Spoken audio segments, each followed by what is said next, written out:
With the LA Times, I'm Lindsey, Thiry, joined by beat reporter Gary Klein. Gary, we're back inside the Coliseum. It's been a little bit since we've been here. USC's been on the road, and then they had the bye week. Last time the Trojans were in the Coliseum, a very impressive performance. They ran over 100 plays on offense. Their defense had a standout performance as well. Do you think after coming off a loss, a bye week, they can kind of channel that once again here in the Coliseum?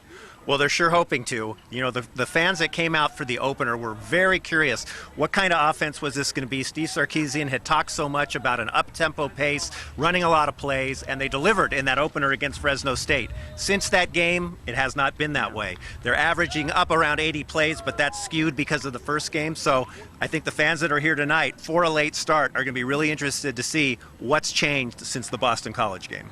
The identity of this team, it's a little bit hard to figure out. Now going into the fourth game, do you have any idea what the identity of this team is? No, there hasn't been enough consistency yet.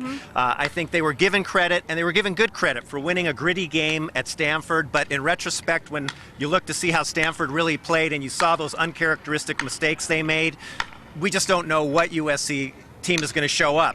The Boston College game, they got off to a good start, and then they just had a letdown. So they cannot afford to do that against an Oregon State team with a quarterback like Sean Mannion and a veteran coach like Mike Riley. And maybe they can't afford to do that tonight in front of 3 of their top recruits who will be in the Coliseum. Chuma Doga, he signed a financial aid agreement with the Trojans. Cedric Ware, he's a commit, and his Texas teammate is also in DeMarcus Lodge. They'll be in the Coliseum to hopefully see a win for their future team, Ware and Doga. Be sure to keep it on the LA Times. Gary Klein and I will be here throughout the game, and we'll have plenty of post-game coverage too.